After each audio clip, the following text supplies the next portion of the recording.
Mon fils, ta folle de femme a changé le code PIN de sa carte bancaire. Maintenant, je ne peux même plus acheter d'armoire pour la maison, hurlait ma belle-mère dans le téléphone de son fils, et, à peine 30 minutes plus tard, mon mari a fait irruption sur mon lieu de travail. Il s'en est pris à moi physiquement, exigeant le nouveau code. Mais, il ne se doutait pas des conséquences qui l'attendaient. Avant de commencer, je vous invite à aimer la vidéo, et à vous abonner à la chaîne. Merci, et bonne écoute. Valérie ne s'était jamais considérée comme quelqu'un de trop naïf.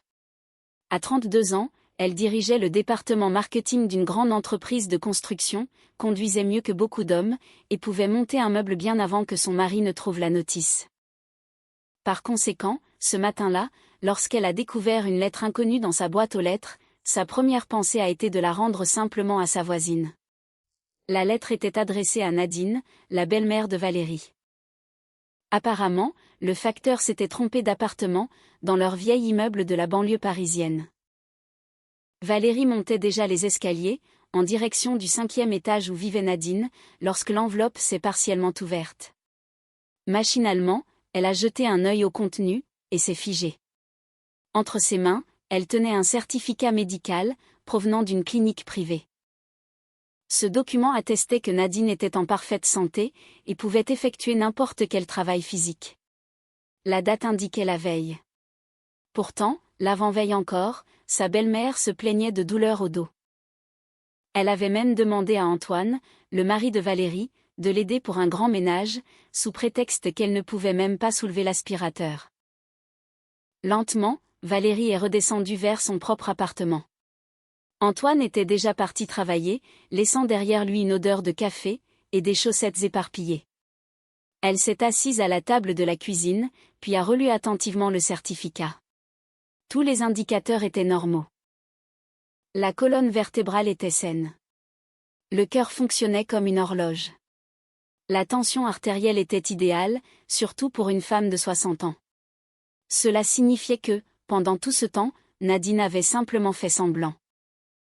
Valérie s'est souvenue des nombreuses fois où, avec Antoine, ils avaient sacrifié leur week-end, tout cela pour aider sa belle-mère malade. Elle a repensé aux plats spéciaux qu'elle préparait pour son cœur, aux médicaments coûteux qu'elle achetait, et aux soirées annulées avec ses amis, car il fallait courir au chevet de Nadine. Au bureau, Valérie n'arrivait absolument pas à se concentrer sur son travail. Ses pensées retournaient sans cesse vers ce certificat, qu'elle avait soigneusement caché dans son sac à main. À l'heure du déjeuner, sa décision était prise, il fallait vérifier ses soupçons. Valérie a appelé sa belle-mère, et, d'une voix mielleuse, s'est renseignée sur sa santé. « Oh, ma petite Valérie, tout va mal. Mon dos me fait terriblement souffrir, c'est sûrement à cause de la pluie. Je ne peux même pas soulever ma bouilloire. Peut-être devriez-vous consulter un médecin, a suggéré Valérie. Que comprennent-ils, ces médecins? Ils diront que c'est l'âge, de prendre des antidouleurs, et de ne pas me plaindre. Après cet appel, Valérie a rouvert le certificat, pour en relire chaque ligne. Nadine n'était pas seulement en bonne santé, elle était en excellente condition physique. Le médecin avait même noté que la patiente pouvait pratiquer des sports actifs. La journée de travail lui a paru interminable. Valérie répondait automatiquement aux appels, signait des documents, et dirigeait des réunions, mais son esprit était accaparé par cette découverte. Le soir venu, elle avait élaboré un plan. Il fallait découvrir jusqu'où allait la supercherie de sa belle-mère. À la maison, Antoine l'a accueillie avec son sourire habituel. Grand, les cheveux châtains, avec de bons yeux marrons. C'est exactement l'homme dont Valérie était tombée amoureuse, 5 ans auparavant. À l'époque, il lui semblait être l'homme idéal, attentionné, fiable, et dévoué à sa mère. Mais aujourd'hui, ce dernier trait de caractère commençait sérieusement à l'irriter. « Maman a appelé », a-t-il dit, tout en réchauffant le dîner. Elle a encore mal au dos. Je pensais y aller samedi, pour l'aider à remonter des pommes de terre de la cave. Peut-être devrions-nous engager des livreurs, a proposé Valérie. Pourquoi te fatiguer autant? Antoine l'a regardé avec étonnement. C'est ma mère. Je ne vais tout de même pas payer des inconnus, alors que je peux l'aider moi-même. Valérie a gardé le silence. Du moins, pour le moment. Le samedi matin, pendant qu'Antoine se rendait chez sa mère, Valérie a décidé de mener sa petite enquête. Elle savait que Nadine, le samedi, allait généralement dans un salon de coiffure, situé juste à côté d'une salle de sport. Par curiosité, Valérie s'y est rendue. Ce qu'elle a vu, à travers la vitrine, a dépassé toutes ses attentes. Nadine, cette même femme incapable de soulever une bouilloire, courait énergiquement sur un tapis de course. Son rythme était soutenu, et sa respiration parfaitement régulière. Après le cardio, sa belle-mère est passée aux exercices de musculation. Valérie l'observait depuis la vitrine du café d'en face, n'en croyant pas ses yeux. Cette femme, qui se plaignait depuis 2 ans de son dos et de son cœur fragile, soulevait facilement des haltères, et enchaînait les squats. De plus, il était évident qu'elle n'en était pas à son coup d'essai. Ses mouvements étaient précis, et sa technique irréprochable. Quand Antoine est rentré à la maison, il paraissait épuisé.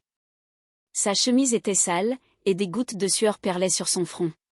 « Comment va ta mère » a demandé Valérie, en s'efforçant de garder un ton neutre. « Très mal. Elle tient à peine debout. J'ai porté toutes les provisions, et j'ai même monté un gros sac de farine depuis le rez-de-chaussée. Elle m'a tellement remerciée, elle en a même pleuré. » Valérie a pincé les lèvres. Le spectacle continuait donc, et Antoine y croyait avec une sincérité désarmante.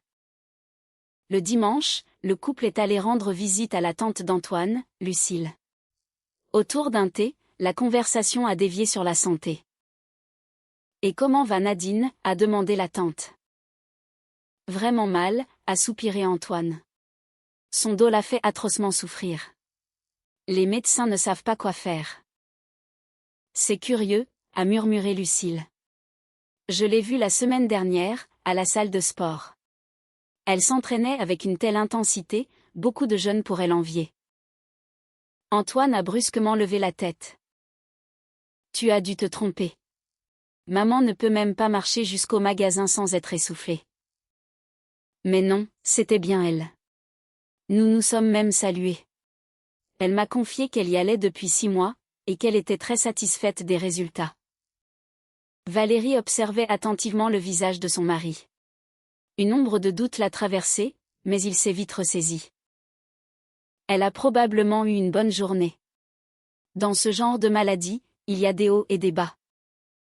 Après cette visite, Valérie a eu la certitude absolue de vivre dans un monde de mensonges. Nadine n'était pas seulement en forme, elle menait une vie très active, tout en trompant sa famille depuis des mois. Mais pourquoi ?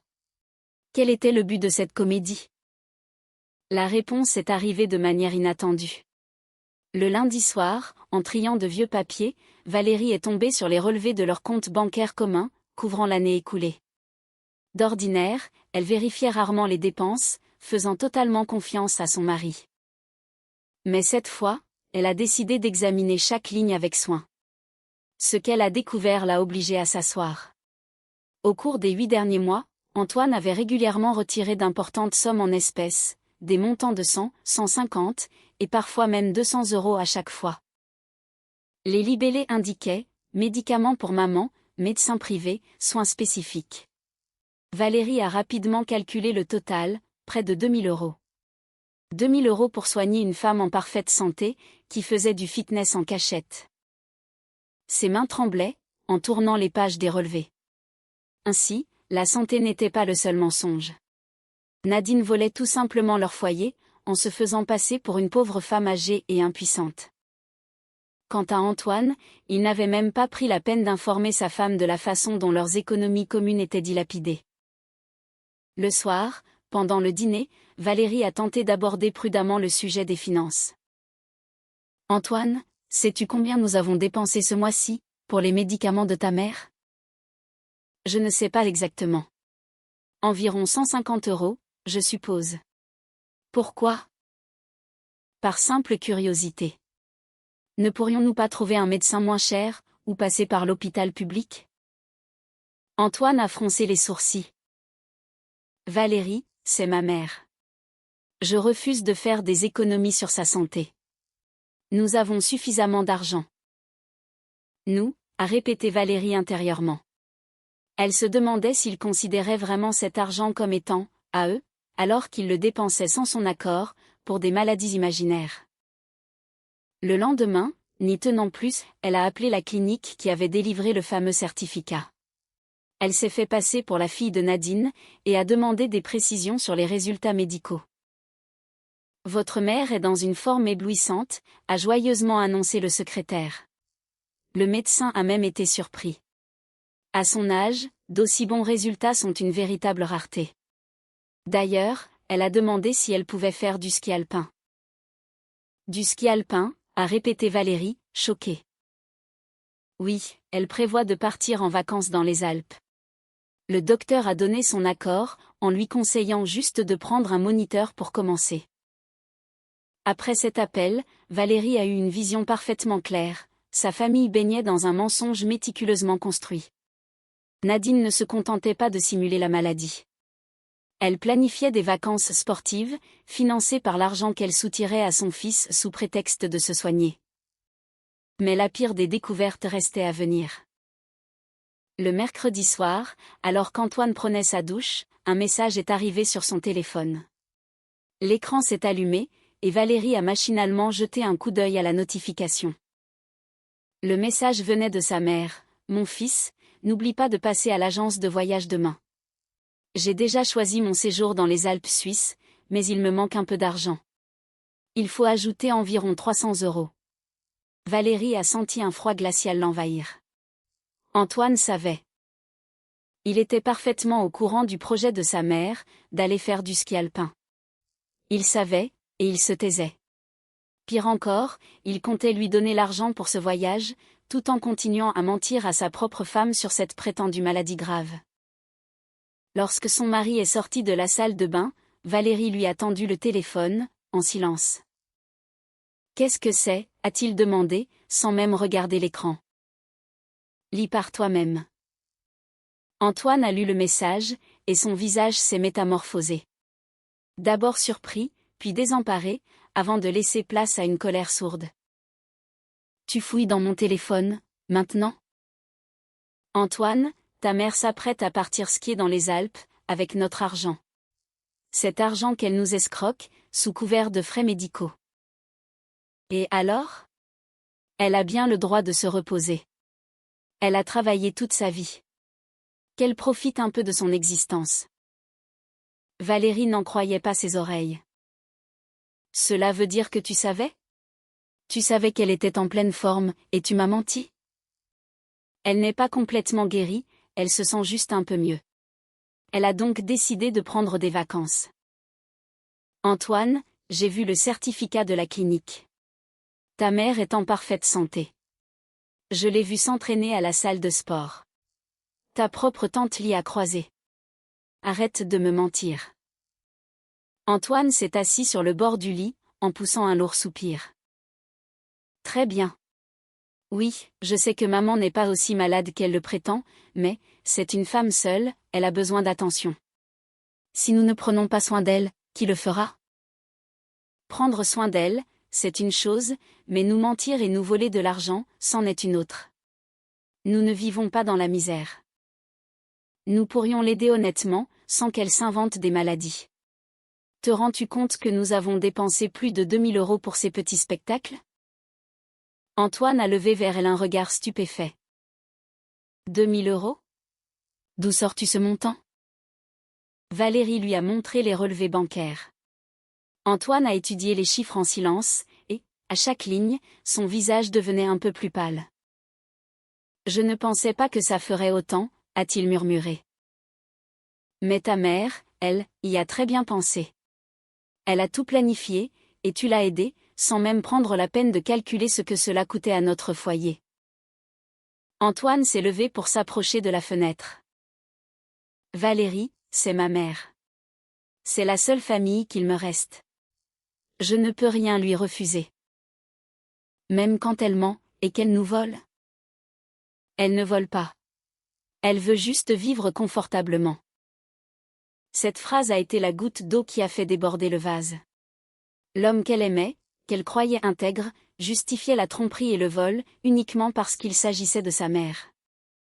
Il était prêt à mentir à son épouse, à dilapider leurs économies communes, et à fermer les yeux sur une véritable arnaque. Cette nuit-là, Valérie n'a pas pu trouver le sommeil. À côté d'elle, Antoine dormait paisiblement, tandis qu'elle fixait le plafond. Elle réalisait que sa vie entière reposait sur des mensonges. Le mari en qui elle avait une confiance aveugle l'avait trahi. Sa belle-mère, pour qui elle ressentait une profonde pitié, avait cyniquement exploité sa compassion. Mais le plus terrifiant n'était pas d'avoir été dupé. Le pire, c'était de comprendre qu'Antoine considérait ce comportement comme parfaitement normal. Pour lui, les caprices de sa mère passaient avant l'honnêteté au sein de son mariage.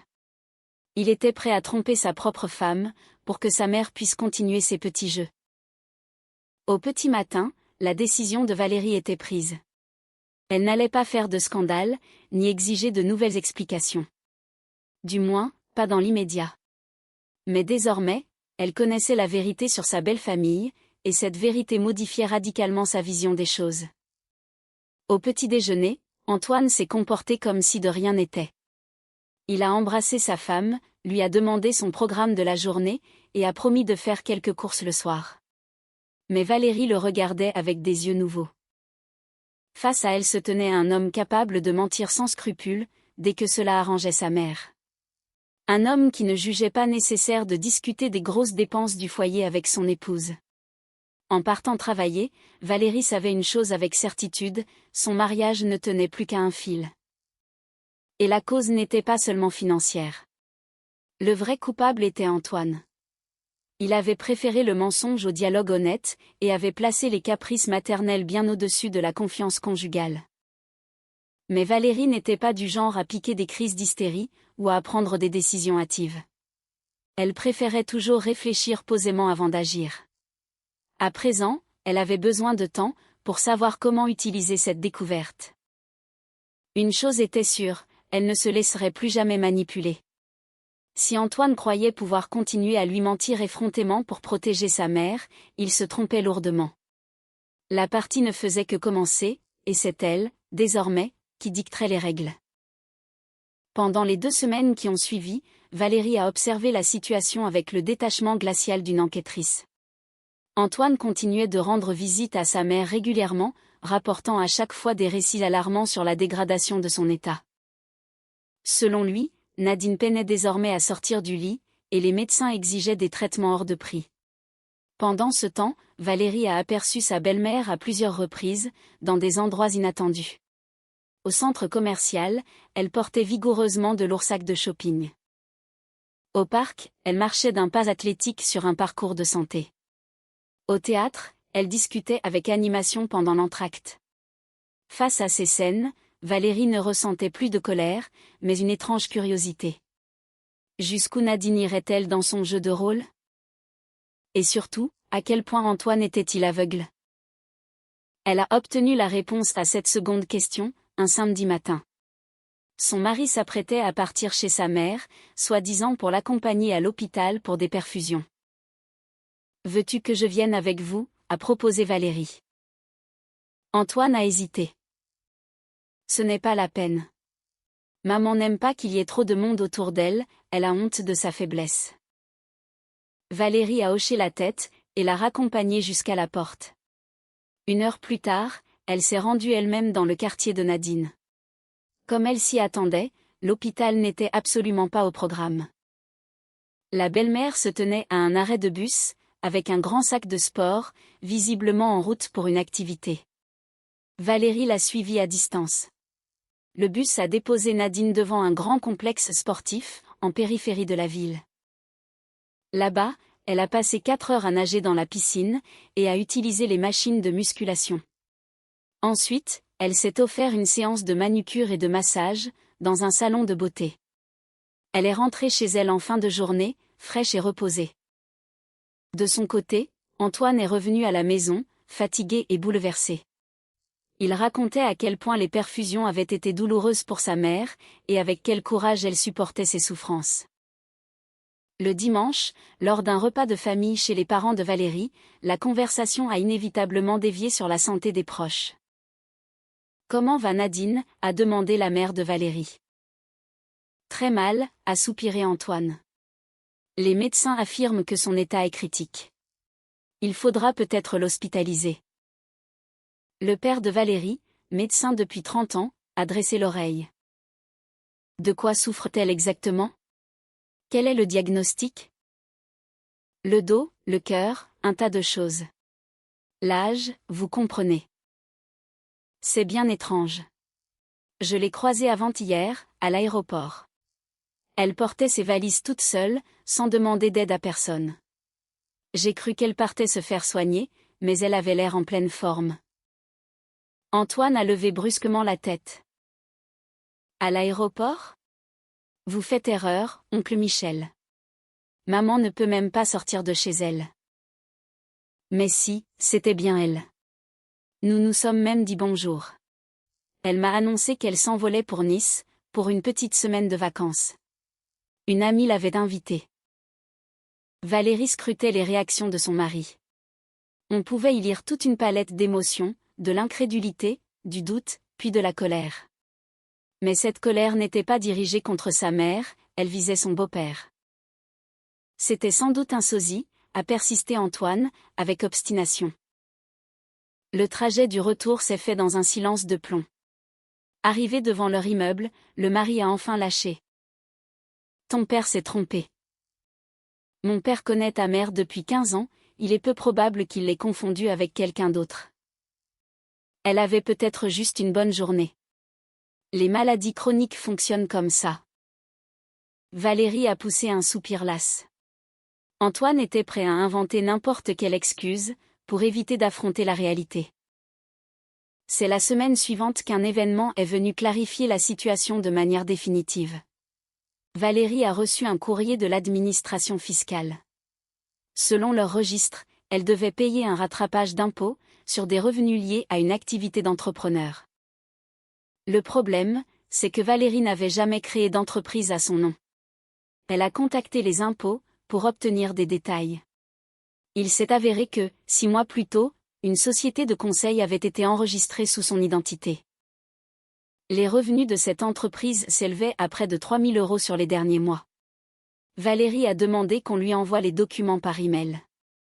En les examinant, elle a constaté que la signature, sur le formulaire d'inscription, ressemblait étrangement à la sienne. Pourtant, elle savait pertinemment qu'elle n'avait rien signé. Elle s'est alors rendue au guichet administratif, où la demande avait été déposée. Une employée a fouillé dans les archives de vidéosurveillance de ce jour-là. Sur l'écran, Valérie a vu une femme d'une 60aine d'années, en train de déposer le dossier de création d'entreprise. Son visage était caché, car elle tournait le dos à la caméra, mais sa voix était indéniablement familière. Ma belle-fille est tombée malade, elle m'a demandé de déposer les papiers à sa place, expliquait la femme. Voici la procuration, et tous les justificatifs. La procuration était un faux, tout comme les justificatifs. L'employé du guichet n'avait vérifié que les documents principaux, avant d'enregistrer l'entreprise. Valérie a exigé une copie de la vidéo et du dossier. Elle détenait enfin une preuve irréfutable. Nadine ne se contentait plus de jouer la comédie pour se payer des vacances. Elle s'adonnait à une fraude avérée, en usurpant l'identité de sa belle-fille. Restait à comprendre la nature de ces fameux conseils, et d'où provenaient ces 3 000 €. Le soir même, pendant qu'Antoine était au sport, Valérie a téléphoné à l'entreprise désignée comme le principal client de sa fausse société. Se faisant passer pour une contrôleuse fiscale, elle s'est enquise de la nature des services rendus. Madame Nadine nous donnait des consultations en psychologie familiale, a expliqué le gérant. Nous organisons des séminaires pour les femmes. Elle y donnait des conférences. C'est une intervenante très populaire, elle fait toujours salle comble. Et de quoi parlaient ces conférences? Comment manipuler les hommes grâce à leur faiblesse? Comment obliger son fils à vous soutenir financièrement, même s'il est marié? Comment rester le centre de la famille? En empêchant la belle-fille de prendre le contrôle. Les participantes sont ravies, elles disent que ces conseils sont d'une efficacité redoutable. Le souffle de Valérie s'est coupé. Nadine ne trompait pas seulement sa propre famille, elle apprenait carrément à d'autres femmes à faire de même. Elle gagnait sa vie, en expliquant comment escroquer ses proches. Et combien était-elle payée par conférence? Environ 300 € par intervention, plus un pourcentage sur les ventes d'enregistrement. C'est un sujet très en vogue, vous comprenez. Après cet appel, Valérie est restée longuement assise à la table de la cuisine, digérant l'immensité de la supercherie. Sa belle-mère s'avérait être une escroc professionnelle. Non seulement elle dépouillait son propre foyer, mais elle partageait son savoir-faire avec d'autres. Elle avait usurpé l'identité de Valérie pour créer un commerce, et empochait des revenus non déclarés. Ce n'était plus un simple conflit familial, c'était un délit pénal. Et la plus terrifiante des découvertes l'attendait encore. Valérie a décidé de vérifier son historique de crédit. Si Nadine avait utilisé ses papiers pour créer une entreprise, qu'aurait-elle pu faire d'autre? Ses doutes se sont confirmés. 3 prêts à la consommation avaient été souscrits au nom de Valérie, dans différentes banques. Le montant total atteignait les 5 000 €. Tous avaient été contractés au cours des 6 derniers mois. L'argent était versé sur une carte bancaire que Valérie n'avait jamais demandée. Elle s'est immédiatement rendue dans ces établissements bancaires. Partout, on lui a montré les vidéos de la souscription, une femme d'âge mûr, portant des lunettes de soleil noires et un foulard. Le visage était flou, mais la voix restait la même. La signature imitait la sienne à la perfection. Un employé de banque a même avoué avoir eu des doutes, mais la femme avait produit un certificat médical, stipulant qu'elle devait porter des lunettes noires suite à une opération des yeux. Le certificat semblait authentique. Valérie comprenait maintenant comment Nadine finançait ses abonnements à la salle de sport, ses soins esthétiques, et ses voyages. En plus de soutirer de l'argent à son fils, elle endettait sa belle-fille. Elle menait la grande vie sur le dos des autres, tout en jouant la carte de la vieille dame impotente. Le soir venu, Antoine est rentré de son entraînement, d'excellente humeur. Il fredonnait une mélodie, et évoquait avec enthousiasme ses plans pour le week-end. L'insouciance de son mari frappait Valérie. Soit il ignorait totalement les actes criminels de sa mère, soit il jouait très bien la comédie. « Antoine, il faut qu'on parle sérieusement. » À quel sujet? Valérie a étalé les documents sur la table, copie des contrats de prêt, preuve d'immatriculation de l'entreprise, relevés fiscaux. Ta mère a souscrit 3 crédits à mon nom, pour une valeur de 5 000 €. Elle a monté une société, en utilisant une fausse procuration. Elle a engrangé 3 000 € de profit, sans payer d'impôts. Ce sont des actes passibles de poursuites pénales. Antoine a examiné les papiers, en silence. À chaque page tournée, son expression s'assombrissait. Il doit y avoir une erreur. Antoine, j'ai fait 3 vérifications différentes. Ta mère est une experte en fraude. Non seulement elle nous vole, mais elle enseigne ses méthodes à d'autres femmes, en échange d'argent. C'est impossible. Maman ne ferait jamais une chose pareille. Comment expliques-tu ces documents, alors? Antoine s'est levé, marchant nerveusement à travers la cuisine. Quelqu'un a dû piéger maman, abuser de sa crédulité. Valérie a secoué la tête, épuisée par tant d'aveuglement. Antoine, sur les caméras de sécurité des banques, on voit très clairement que c'est elle qui signe les crédits. C'est sa voix, ses manières. Je n'y crois pas. Je vais aller la voir sur le champ, pour tirer cette affaire au clair. D'accord. Mais sache que demain matin, je dépose plainte à la police. Antoine s'est retourné, brusquement. Quelle plainte? Contre ta mère. Contre cette arnaqueuse, qui a volé mon identité pour contracter des dettes en mon nom. Valérie, c'est une affaire de famille. Il ne faut pas laver notre linge sale en public. Les affaires de famille, c'est quand on se dispute pour un héritage.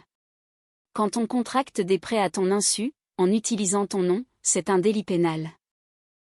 Antoine s'est assis à table, se prenant la tête entre les mains. Laisse-moi un peu de temps. Je vais parler à maman, nous allons tout arranger. Il n'y a plus de temps.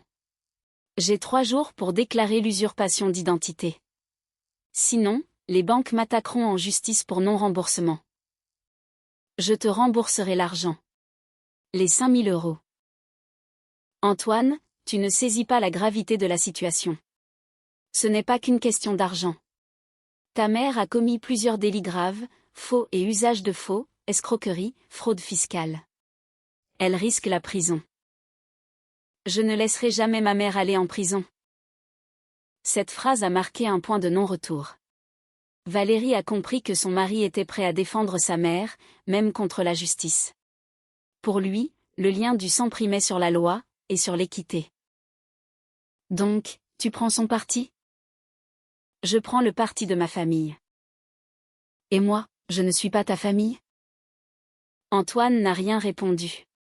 Son silence était bien plus éloquent que n'importe quel discours. Cette nuit-là, ils ont fait chambre à part. Au matin, Antoine est parti chez sa mère sans lui dire au revoir. Valérie s'est retrouvée seule, face à ses pensées, et aux preuves accablantes des crimes de sa belle-mère. Le soir venu, Antoine n'était toujours pas rentré. Il ne répondait ni aux appels, ni aux messages. En revanche, le téléphone a sonné, affichant le nom de Nadine. Valérie, c'est moi. Nous devons nous voir. Avec joie. Au commissariat de police. Ne tombez pas dans les extrêmes. Laissez-moi tout vous expliquer. Je vous écoute. Pas au téléphone. Rencontrons-nous, parlons d'adulte à adulte. Valérie a accepté la rencontre. Elle était curieuse d'entendre les justifications qu'une arnaqueuse professionnelle pourrait bien inventer. Elles se sont donné rendez-vous dans un café, près du domicile de Nadine. La belle-mère était rayonnante, coupe de cheveux impeccable, vêtements de marque, manucure soignée. Elle ne portait aucun stigmate de la terrible maladie, dont elle parlait sans cesse à son fils.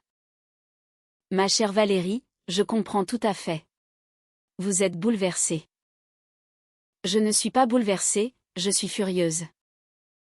Vous interprétez mal les choses. Je n'ai pas fait ça pour moi, c'était dans l'intérêt de la famille. L'intérêt de la famille? Prendre pour 5 000 euros de crédit sur mon dos, c'est pour la famille? Nadine a poussé un long soupir, prenant soudain un air de martyr. Mon petit Antoine a un cœur en or. Il m'aurait donné sa chemise, mais je refusais d'être un fardeau pour lui. Alors, j'ai cherché un moyen de gagner ma vie par moi-même. En montant des arnaques? Quelle arnaque? J'apporte mon aide aux gens.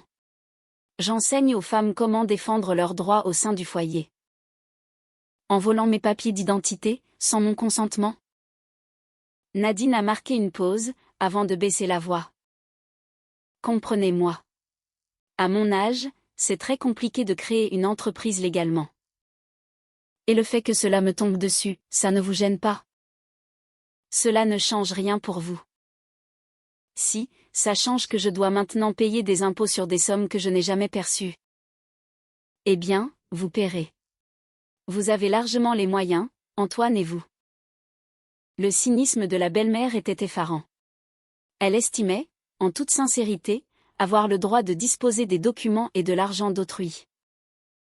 Et pourquoi avez-vous contracté ces crédits? Pour développer mon affaire.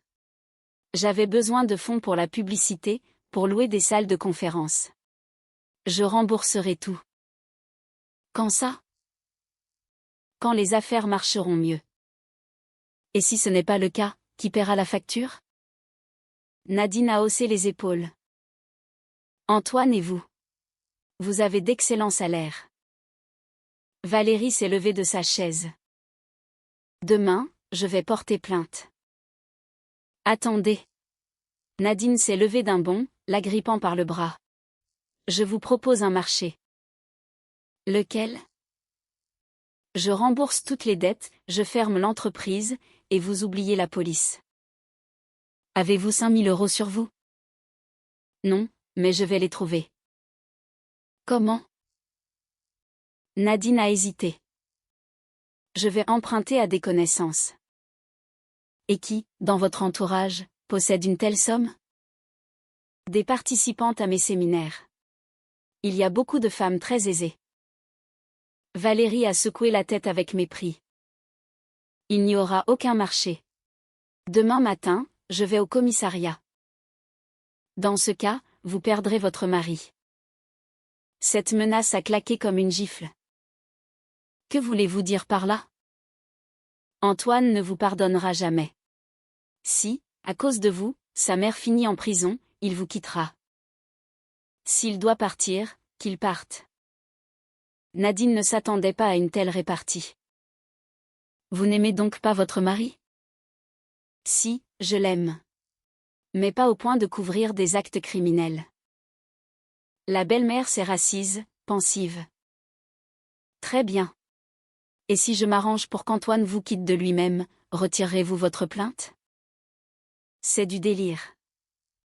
S'il réalise que vous êtes une femme cupide, vindicative, prête à jeter sa mère en prison pour une simple question d'argent, il demandera le divorce. Valérie s'est mise à rire froidement. Allez-y, essayez. C'est ce que je ferai. À cet instant, Valérie a compris qu'une lutte sans merci l'attendait. Nadine n'avait pas l'intention de capituler. Elle utiliserait tous les stratagèmes pour échapper à la justice, quitte à détruire le mariage de son fils. Mais Valérie n'était plus la jeune femme naïve, qui pardonnait et faisait confiance aveuglément.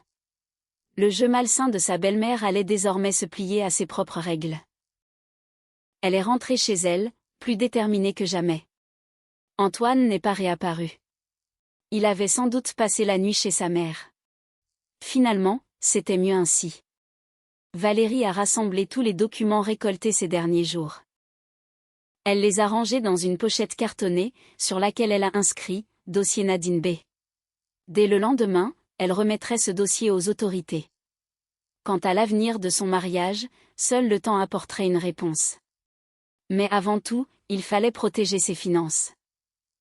Elle a ouvert l'application de sa banque sur son téléphone. Leur compte commun affichait un solde conséquent. Elle a immédiatement transféré la moitié de la somme vers un compte personnel, hébergé dans une autre banque. Antoine devrait expliquer où était passé le reste de l'argent.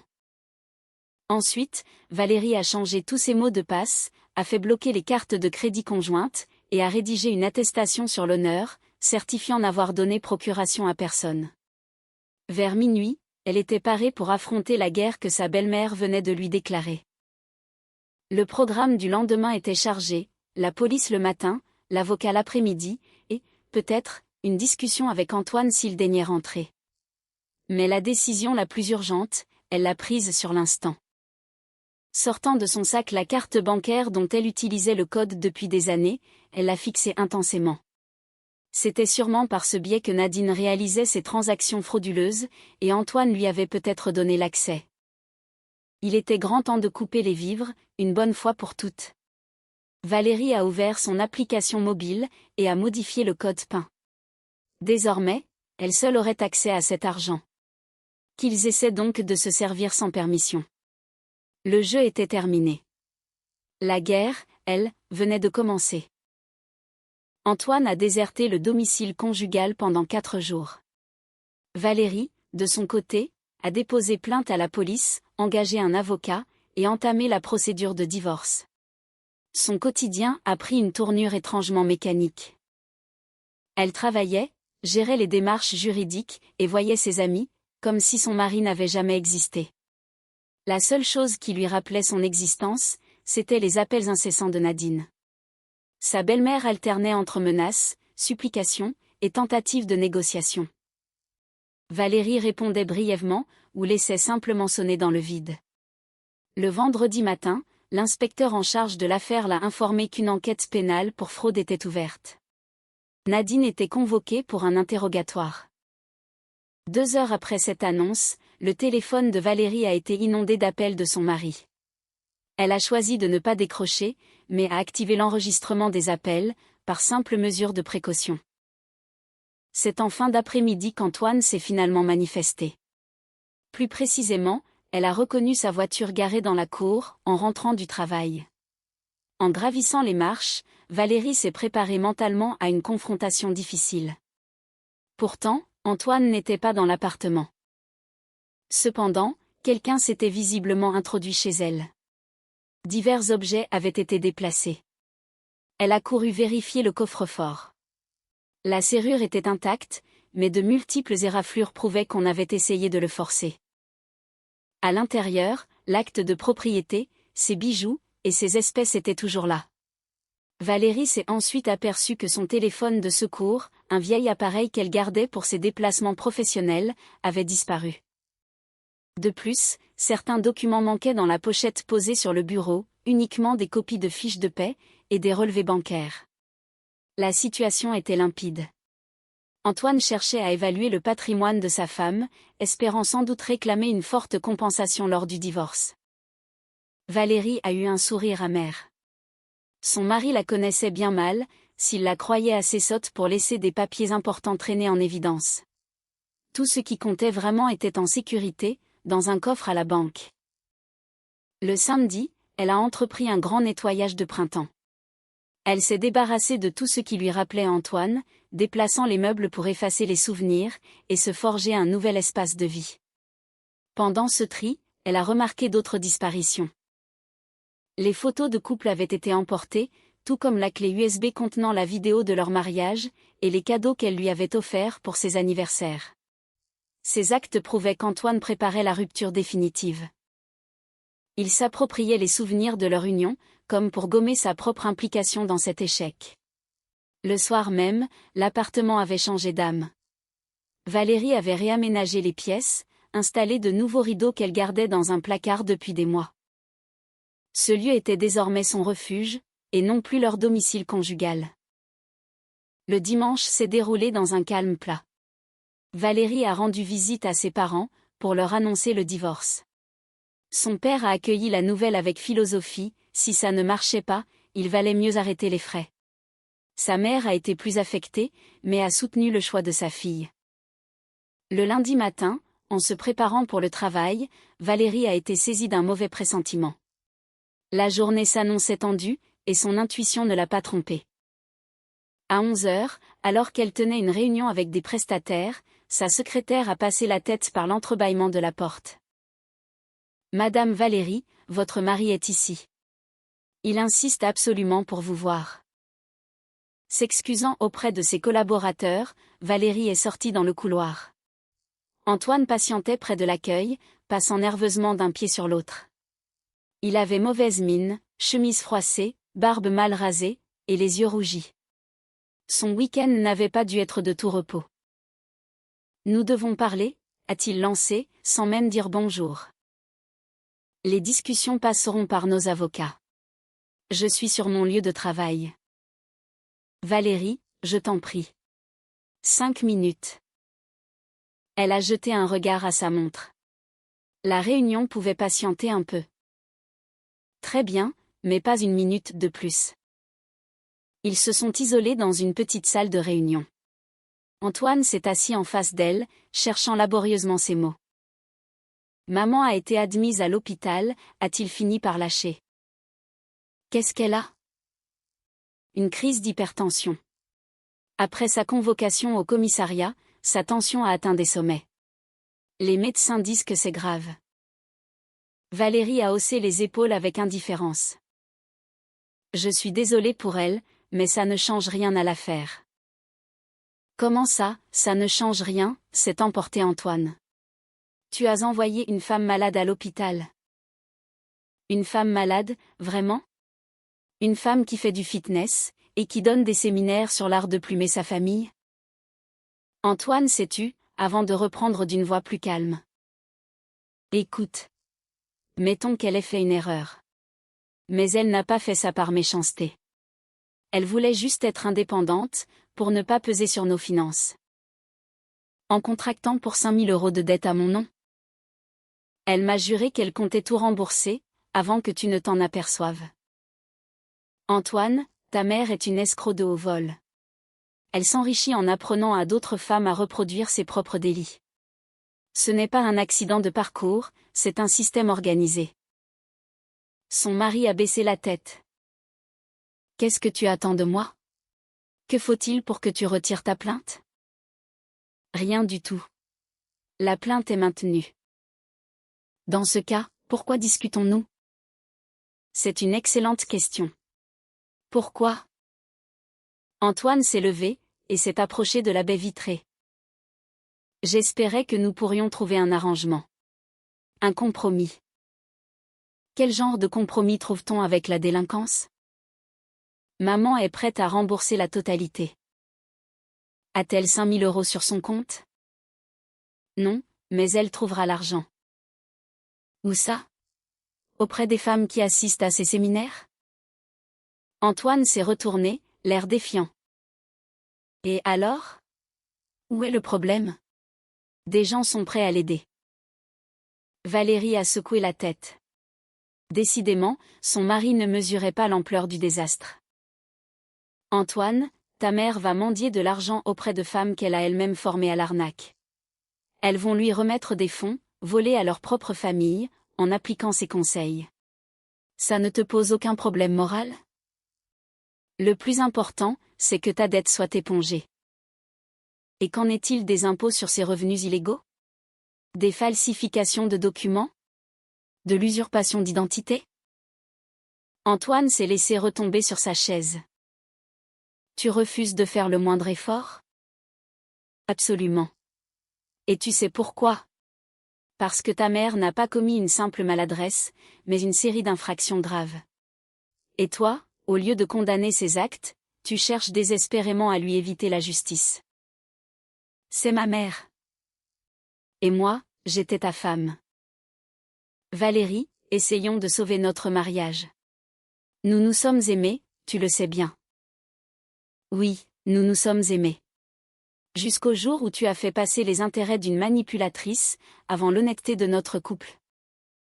Antoine est resté silencieux un long moment. Lorsqu'il a repris la parole, son ton avait drastiquement changé.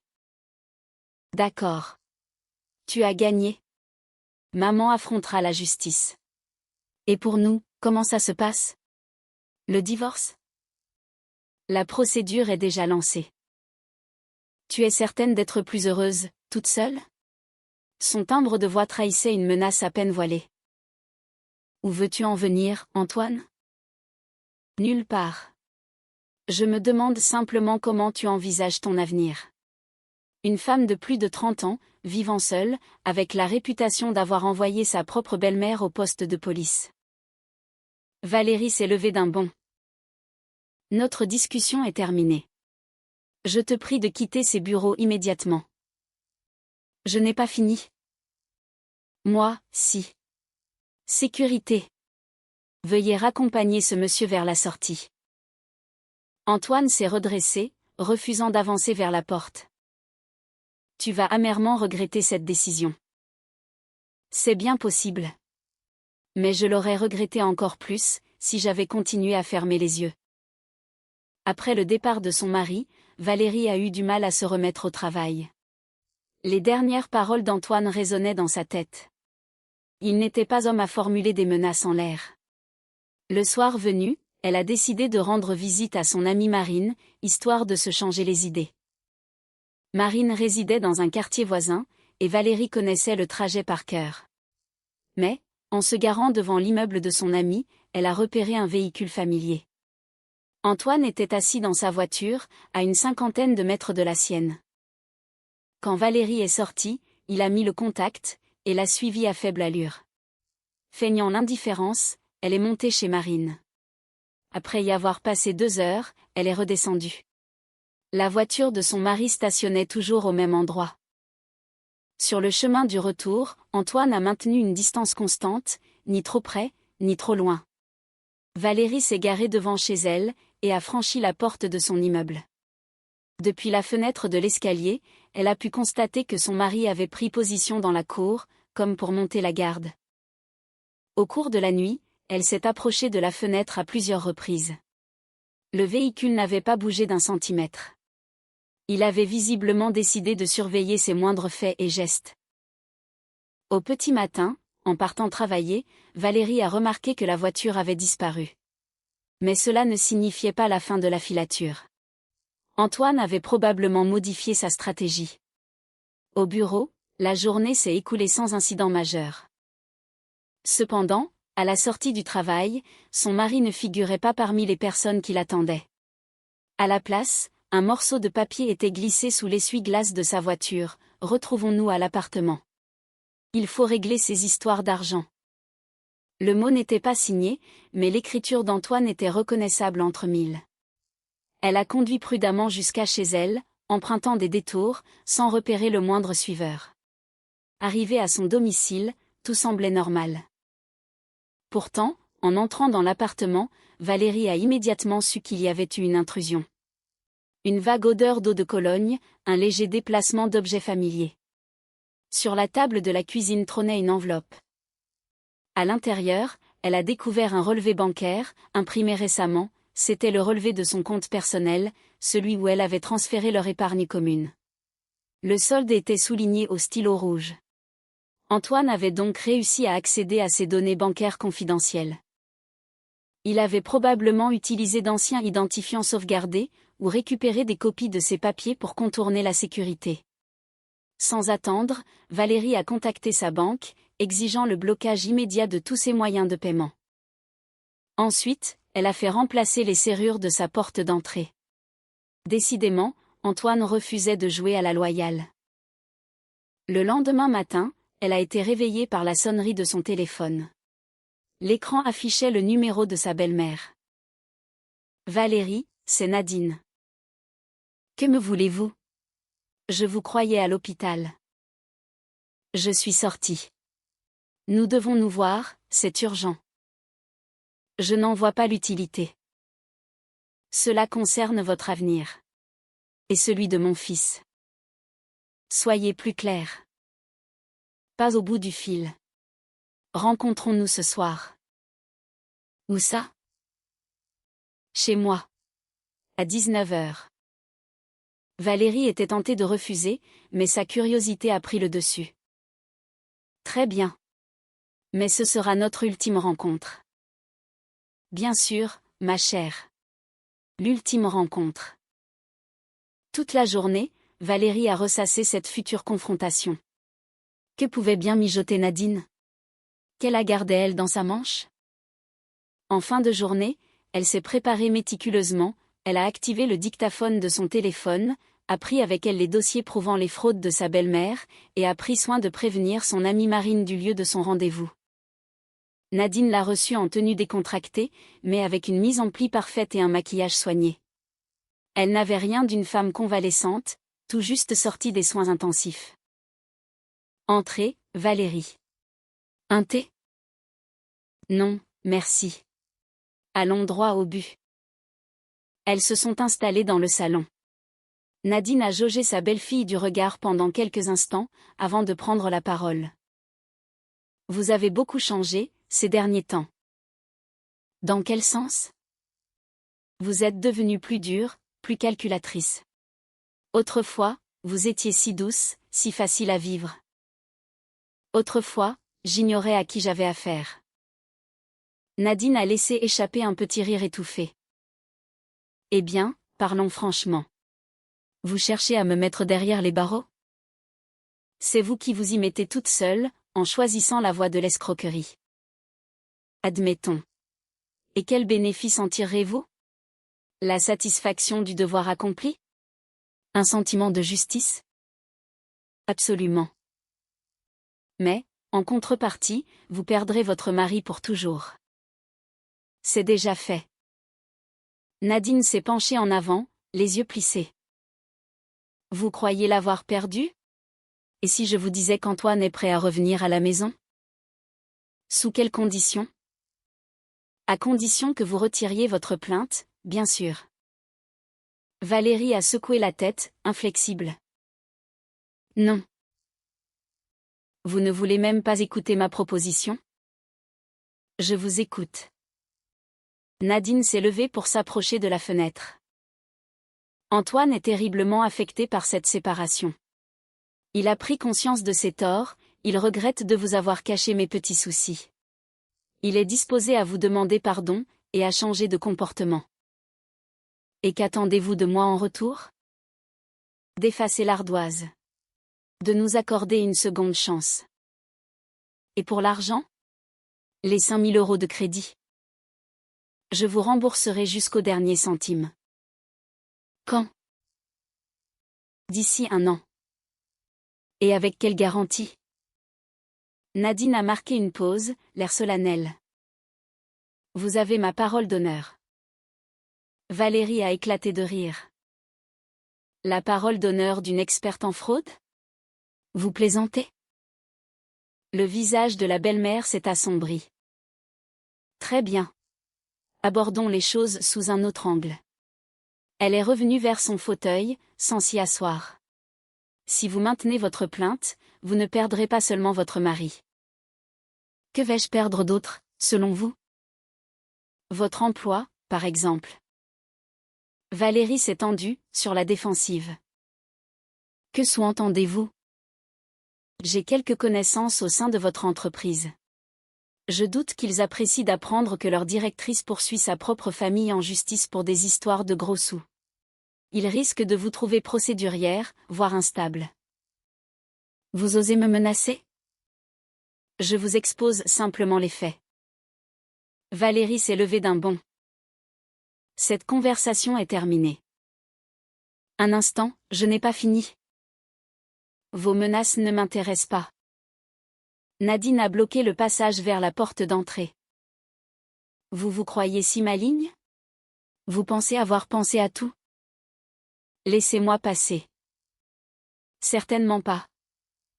Qu'est-ce qui vous échappe encore? La belle-mère a attrapé son téléphone posé sur la table. Antoine, oui, elle est là. Non, elle refuse d'entendre raison. Monte. En un éclair, Valérie a compris le piège. Ce rendez-vous était une mise en scène. Nadine l'avait attiré chez elle, dans le seul but de provoquer une confrontation avec son fils. Je m'en vais. Non, vous allez attendre Antoine. Il a 2 ou 3 choses à vous dire. 15 minutes plus tard, la sonnette a retenti. Nadine est allée ouvrir la porte, tandis que Valérie patientait dans le couloir, analysant rapidement la situation. Antoine a pénétré dans l'appartement, et a fixé sa femme. Son visage trahissait un mélange de colère, de rancœur, et d'épuisement. « Salut », a-t-il grommelé. « Bonjour. » Nadine a verrouillé la porte à double tour, et a glissé la clé dans sa poche. « Maintenant, nous allons pouvoir discuter calmement, entre nous. » L'angoisse a saisi Valérie. La situation prenait une tournure dangereuse. « Rendez-moi cette clé. Je pars d'ici. » Personne ne partira avant que ce conflit ne soit réglé, a décrété Antoine. Il s'est avancé dans le salon, et s'est affaissé dans un fauteuil. Il paraissait encore plus hagard que la veille au bureau.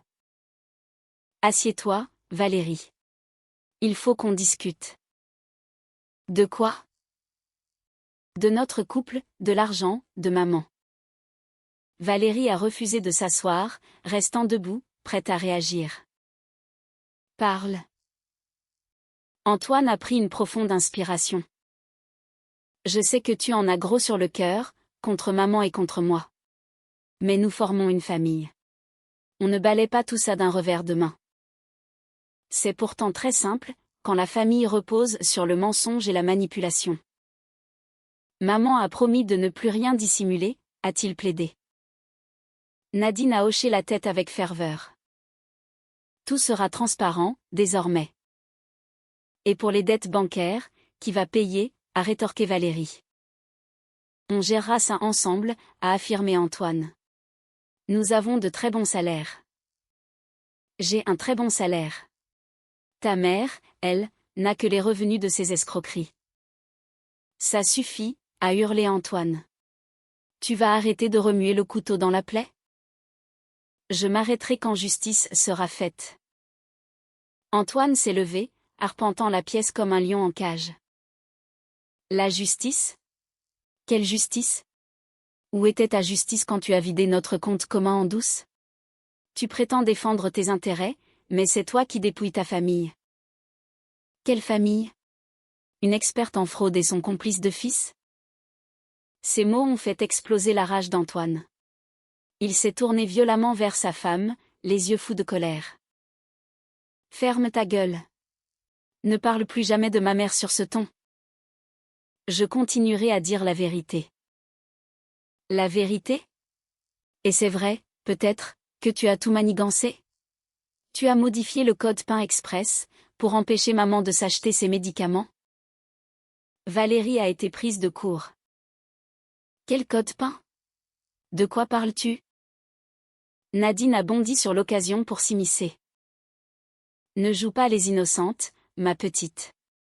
Antoine m'a avoué que tu avais une carte bancaire, spécialement prévue pour les dépenses urgentes de la famille. Et tu as délibérément changé le code, pour nuire à une femme malade. Le souffle coupé par tant de mauvaise foi, Valérie a répliqué. Je n'ai jamais autorisé personne à se servir sur mes comptes. Nous sommes une famille, a murmuré Nadine, d'un ton faussement mielleux. Si je prenais de petites sommes pour des urgences, ce n'était rien d'anormal. Vous êtes des voleurs. Je me débrouillais dans les moments difficiles, et toi, par pure méchanceté, tu m'as coupé les vivres. Antoine, buvant les paroles de sa mère, montait en pression. Alors, tu as vraiment changé ce code? Fait exprès? Évidemment que je l'ai fait exprès. Pour éviter que des piques-assiettes ne vident mon compte. Des piques-assiettes, a répété Antoine, d'une voix subitement glaciale. À ce moment précis, le téléphone de Nadine a retenti. Elle a décroché, et activé le haut-parleur. Mon fils, ta folle de femme a changé le code PIN de sa carte bancaire. Maintenant, je ne peux même plus acheter d'armoire pour la maison, hurlait la belle-mère dans l'appareil. Mais ce n'était pas un enregistrement. C'était Nadine elle-même, qui répétait exactement les mots qu'elle avait prononcés 1 heure plus tôt, pour faire venir son fils en urgence. Sauf qu'à présent, elle les jetait au visage de Valérie, avec l'intention évidente de déclencher les hostilités. Antoine a bondi de sa chaise. Ses traits étaient déformés par la haine. Tu as vraiment fait ça? Tu as privé ma mère, malade, du strict nécessaire? Ta mère se porte comme un charme, et elle pille mes économies. Tais-toi. Antoine a avancé vers sa femme, le bras levé. Valérie a tenté d'esquiver, reculant contre le mur. Antoine, ne fais pas ça. Donne-moi ce foutu code, tout de suite. Jamais. Il a de nouveau levé le bras, et cette fois, son poing a atteint sa cible. Le coup l'a frappé durement à l'épaule. Valérie a poussé un cri de surprise, et s'est effondrée à genoux. Le code, a rugi Antoine, prêt à frapper encore. Mais Valérie n'était pas femme à se laisser brutaliser sans réagir. Elle s'est relevée d'un bond, et l'a repoussé de toutes ses forces, lui assénant un violent coup de genou dans le ventre. Antoine s'est plié en deux, haletant, le souffle coupé. Tu es devenu complètement fou, a hurlé Valérie. Tu oses lever la main sur ta femme? Antoine s'est redressé, respirant avec difficulté. Tu n'es plus ma femme. Tu es un poison qui détruit ma famille. Je ne fais que me défendre contre des parasites. Il s'est rué sur elle une nouvelle fois, mais Valérie l'attendait de pied ferme. Lorsqu'il a tenté de lui immobiliser les poignets, elle a donné un coup de genou sec, visant l'entrejambe. Antoine a reculé en titubant, se tenant le bas-ventre avec douleur. Espèce de, a-t-il râlé. Tu vas le payer. Nadine, qui avait assisté à la scène en spectatrice, a décidé d'intervenir. Antoine, calme-toi. Nous avions convenu d'une autre méthode. Ta méthode ne fonctionne pas. Elle est bornée. Alors, nous allons la forcer. La belle-mère s'est dirigée vers un meuble, a ouvert un tiroir, et en a sorti un objet lourd, métallique et dangereux. Le sang de Valérie s'est glacé en voyant l'outil dans les mains de Nadine. Que comptez-vous faire avec ça? Garantir le bon déroulement de notre discussion, a répondu Nadine avec un calme terrifiant. Asseyez-vous, Valérie, et pas de gestes brusques. Antoine s'est redressé, en apercevant l'arme improvisée de sa mère. Maman, qu'est-ce que tu fabriques? Ce qui est nécessaire pour nous sauver. Si elle me traîne au tribunal, j'écoperai de 5 ans de prison. À mon âge, c'est une condamnation à mort. Mais tu ne vas pas utiliser ça. C'est un simple argument de persuasion. Valérie finira bien par comprendre qu'elle doit abandonner ses poursuites, de son plein gré. Valérie a reculé lentement vers la fenêtre, analysant l'espace. 2 adversaires contre elle. La porte fermée à clé. Une menace armée. Mais il était hors de question de céder à la panique. Vous êtes en train de commettre un nouveau crime, a-t-elle articulé, d'une voix claire. Extorsion avec arme. Et qui ira le raconter, a ricané Nadine. Nous allons trouver un arrangement, en toute discrétion. Jamais. Oh que si. Antoine, appelle la police. Dis-leur que ta femme a tenté de me tuer, et que tu m'as défendu. Je confirmerai tes dires. Antoine a dévisagé sa mère, abasourdi. Maman, je ne peux pas faire ça. Tu le peux, et tu le dois. Choisis, c'est elle, ou c'est moi. Valérie a compris que la situation était critique. Elle devait agir avant que leur machination ne se mette en place. Dans un élan désespéré, elle s'est jetée vers la porte, mais Nadine lui a barré la route, brandissant son arme. Sans réfléchir, Valérie a saisi un lourd vase en cristal sur la table, et l'a projeté violemment vers sa belle-mère. Nadine a eu un mouvement de recul, lâchant son objet métallique dans la manœuvre. Profitant de cette fraction de seconde d'inattention, Valérie lui a arraché les clés des mains, a déverrouillé la porte, et s'est précipitée hors de l'appartement. Elle a dévalé les escaliers, sautant les marches 3 par 3. Derrière elle, la voix d'Antoine résonnait, « Attrape-la !» Ne la laisse pas filer, mais il était trop tard. Valérie sortait déjà de l'immeuble pour atteindre sa voiture. Les mains tremblantes, elle a démarré en trombe, s'éloignant sans un regard en arrière. Ce n'est qu'une fois en sécurité qu'elle a mesuré l'horreur de la soirée. Son mari l'avait agressée. Sa belle-mère l'avait menacée physiquement. Ils avaient comploté pour l'accuser de tentative de meurtre, et la forcer à retirer sa plainte. Sans perdre une minute, Valérie a pris la direction du commissariat le plus proche. L'officier de garde a écouté son récit avec attention, et a enregistré sa plainte pour agression et menaces aggravées. Un médecin légiste a officiellement constaté les hématomes sur son épaule, preuves irréfutables des coups d'Antoine. Désirez-vous une protection policière, a demandé l'inspecteur. Je ne sais pas encore, mais la prudence s'impose. On lui a fourni un numéro d'urgence direct, en l'informant que les suspects seraient interpellés et interrogés dès le lendemain matin. Valérie a regagné son domicile tard dans la nuit. La cour était déserte, la voiture d'Antoine introuvable. Par simple précaution, elle a tout de même demandé à un voisin de l'escorter jusqu'à sa porte. La nuit fut hantée par les cauchemars. Le moindre bruit dans la cage d'escalier la faisait sursauter. Au réveil, une évidence s'est imposée, elle ne pouvait plus vivre dans cette ville, près de ces personnes. Elle devait changer d'état civil, mais aussi d'environnement. À son agence, sa directrice s'est montrée très compréhensive, et lui a accordé de travailler à distance, le temps de régler ses problèmes personnels.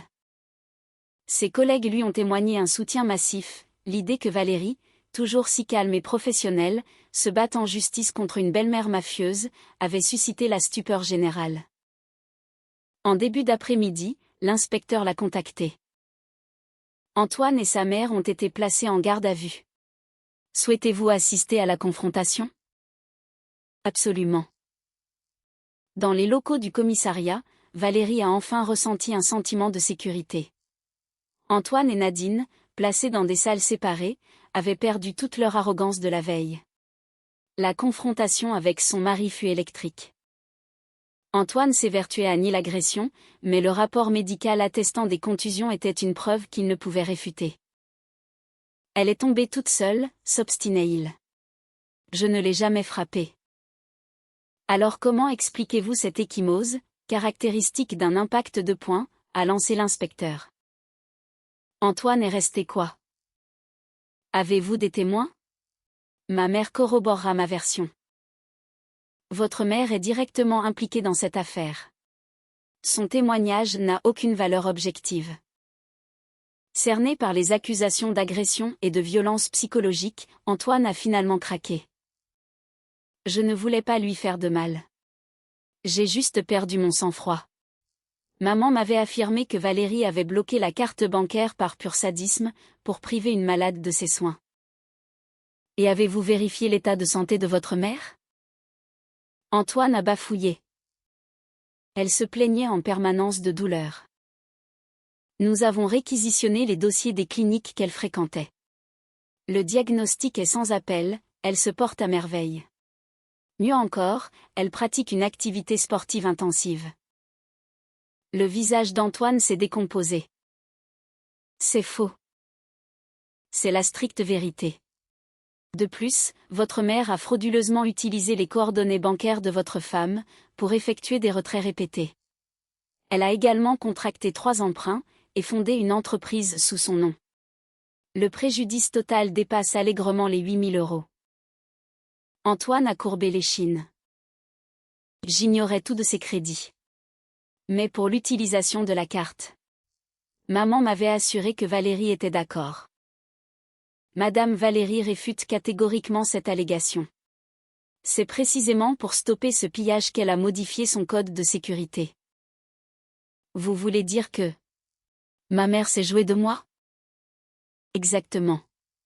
De vous, de votre femme, et de tout le monde. Après l'audition d'Antoine, l'inspecteur a convié Valérie dans son bureau. Votre mari est passé aux aveux concernant l'agression physique, en prétextant un coup de folie. En revanche, votre belle-mère rejette les accusations en bloc. Elle prétend que vous l'autorisiez à puiser dans vos fonds, et nie formellement l'épisode des menaces armées. J'ai enregistré notre discussion. Valérie a déverrouillé son téléphone, et a fait écouter la bande audio captée lors de son entretien chez Nadine. L'inspecteur a écouté l'enregistrement avec la plus grande attention. C'est une pièce à conviction remarquable. Avec de telles preuves, le dossier est ficelé. Et qu'arrivera-t-il à mon mari? Pour les violences, il risque une amende ou des travaux d'intérêt général. Pour les menaces et l'extorsion, c'est un délit bien plus grave, passible de 2 ans d'emprisonnement. Valérie a acquiescé. Elle ne se réjouissait pas à l'idée qu'Antoine finisse derrière les barreaux, mais elle ne ressentait aucune compassion non plus. Il avait fait son choix. La semaine suivante, le tribunal a rendu son verdict. Nadine a écopé de 3 ans de prison avec sursis, assortie d'une mise à l'épreuve de 5 ans. Antoine a été condamné à 1 an de travaux d'intérêt général, avec l'obligation de verser des dommages et intérêts à son ex-femme. Mais la plus belle victoire fut l'annulation par la justice de tous les crédits souscrits au nom de Valérie. Les banques ont dû effacer les dettes, et se tourner vers la véritable coupable. Le divorce a été officiellement prononcé 1 mois après l'audience. Valérie a conservé l'appartement, la voiture, et la moitié de leurs économies. Antoine n'a rien contesté, il avait compris que, dans sa situation, toute réclamation aurait été malvenue. Lors de leur ultime rencontre au palais de justice, il a tenté une approche. Valérie, je tenais à m'excuser. Tes excuses sont acceptées. Inutile de t'étendre sur le sujet, tout est clair à présent. Je t'assure que j'ignorais l'existence de ces emprunts. Maman m'avait convaincu que tu la laissais utiliser ta carte pour les cas de force majeure. Antoine, tu as accordé ta confiance à ta mère plutôt qu'à la femme que tu avais épousée. Tout est dit. Il a baissé les yeux. Penses-tu qu'un jour, dans l'avenir? C'est impossible, Antoine. Pourquoi? Valérie a fixé son ex-mari, avec une détermination froide. Parce que tu as osé lever la main sur moi, et que c'est une ligne rouge qu'on ne franchit jamais. Je ne recommencerai jamais. Antoine, tu m'as frappé pour m'extorquer de l'argent, destiné à financer les escroqueries de ta mère. Si c'est arrivé une fois, cela peut se reproduire. Il a voulu rétorquer, mais Valérie s'éloignait déjà. 6 mois après son divorce, Valérie a vendu son appartement et a quitté la ville. Elle a été recrutée par un prestigieux cabinet de conseil, et a loué un grand appartement dans un quartier moderne. Elle démarrait une nouvelle vie, sur une page blanche. Fini les fantômes du passé, fini les visages familiers, fini les questions indiscrètes sur son divorce. Les premiers temps furent marqués par la solitude. Habituée à la vie à deux, rentrer le soir dans un appartement vide fut une épreuve psychologique. Mais elle s'est adaptée, petit à petit. Son travail la passionnait. Ses collaborateurs étaient charmants, et certains sont devenus de véritables amis. Elle s'est découvert de nouvelles passions, elle a pris des cours de langues étrangères, s'est initiée au yoga, et a profité de la richesse culturelle de sa nouvelle ville. Des hommes lui faisaient la cour, mais elle ne s'engageait dans aucune relation sérieuse. Après un tel traumatisme, elle éprouvait le besoin de se retrouver seule, de faire le point, et de définir ses véritables attentes dans l'existence. 1 an plus tard, une ancienne collègue lui a envoyé un message. Elle lui apprenait qu'Antoine s'était présenté au bureau à plusieurs reprises, quémandant la nouvelle adresse de son ex-femme. Bien entendu, le secrétariat avait gardé le silence. 6 mois après cela, Valérie a appris que Nadine avait enfreint les conditions de sa mise à l'épreuve, replongeant dans l'escroquerie en ciblant de vieilles voisines. Cette fois, elle avait été condamnée à de la prison ferme. Valérie a accueilli cette nouvelle avec une parfaite indifférence. Sa vie passée lui semblait irréelle, comme si elle avait lu le roman d'une personne étrangère. Dans sa nouvelle ville, personne ne connaissait son parcours. Aux yeux de tous, elle était une brillante femme d'affaires, privilégiant sa carrière au détriment d'une vie de famille. Et cette image lui convenait à merveille. Parfois, lors d'un moment de nostalgie, elle se demandait si les événements auraient pu prendre une autre tournure. Si Antoine lui avait dit la vérité sur les problèmes de sa mère dès le départ. S'il avait pris sa défense lorsqu'elle avait démasqué l'arnaque. S'il n'avait jamais levé la main sur elle. Mais ses songes s'évanouissaient rapidement. On ne refait pas le passé, et son avenir n'appartenait qu'à elle. À l'aube de sa 3e année d'exil, Valérie a été promue directrice régionale. Elle chapeautait une 50aine de salariés, gérait un budget de plusieurs millions d'euros, et s'ouvrait les portes d'une carrière internationale. Sa vie amoureuse avait également fleuri. Elle avait rencontré un homme avec qui tout semblait simple et stimulant. Stéphane, médecin de profession, était divorcé, et élevait seul sa fille adolescente. Leur relation s'est construite lentement, sans heurts ni drame, exactement ce dont Valérie avait besoin. Un soir, lors d'un dîner romantique, Stéphane l'a interrogée sur son premier mariage.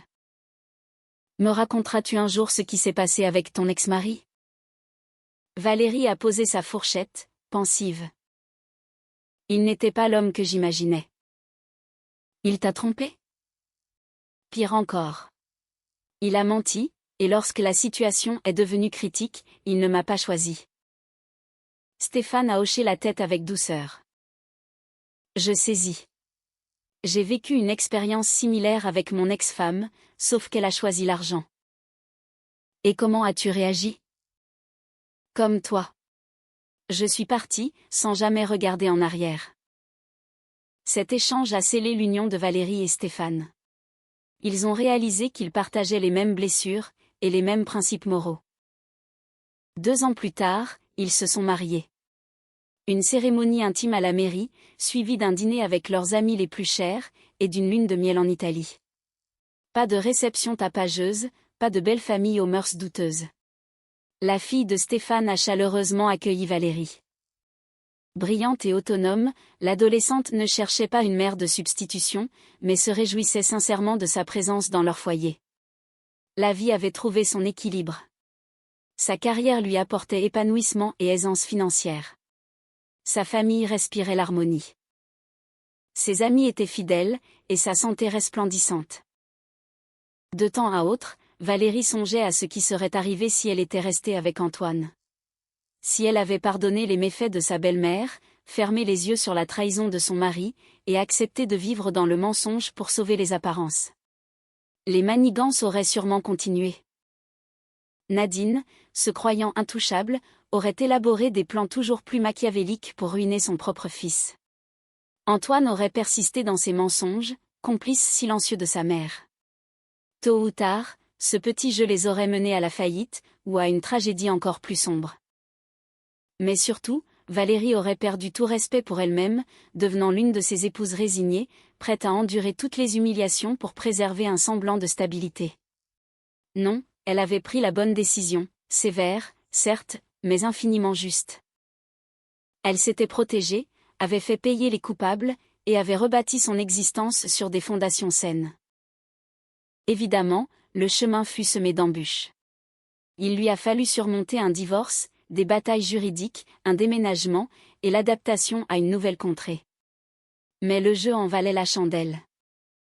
Aujourd'hui, 5 ans après avoir découvert ce fameux certificat médical, Valérie pouvait l'affirmer haut et fort, elle était profondément heureuse. Elle avait un métier passionnant, un mari sur qui compter, une belle relation avec sa belle-fille, et une indépendance financière absolue. Quant à Antoine, relégué dans une autre ville, avait-il retrouvé un emploi? S'était-il remarié? Rendant-il visite à sa mère au parloir? Valérie l'ignorait, et s'en moquait éperdument. Ce chapitre de son existence s'était refermé le jour où elle avait signé les papiers du divorce. Le reste appartenait à une autre dimension, dénuée d'erreurs et de regrets. La seule pensée qui la traversait encore parfois, c'était le nombre de femmes engluées dans des situations similaires, incapables de franchir le pas, tétanisées par la peur de la solitude, terrifiées par le jugement d'autrui, angoissées par l'inconnu. Et pourtant, ces peurs étaient infondées. La solitude est de loin préférable à la compagnie de personnes toxiques. Les commérages ne valent pas qu'on sacrifie sa paix intérieure. Et l'inconnu réserve souvent de bien plus belles surprises qu'un présent douloureux, mais familier. Valérie, jadis Madame Dumont, devenue Madame Leroy, en avait la conviction absolue, car elle avait parcouru ce chemin jusqu'au bout, sans jamais regretter un seul de ses choix. Son premier mariage fut une rude leçon. Une leçon lui enseignant que la confiance se gagne au quotidien, que les liens du sang n'excusent pas les actes criminels, et que, parfois, la décision la plus ardue se révèle être la seule issue viable. Et surtout, une dernière leçon essentielle, il ne faut jamais sous-estimer la force d'une femme discrète et pacifique, car lorsque sa patience atteint ses limites, les retombées sont dévastatrices pour ceux qui ont cru pouvoir abuser de sa générosité. Valérie ne laisserait plus jamais personne la tromper. Elle vécut heureuse, très longtemps, mais désormais entourée de ceux qui le méritaient vraiment.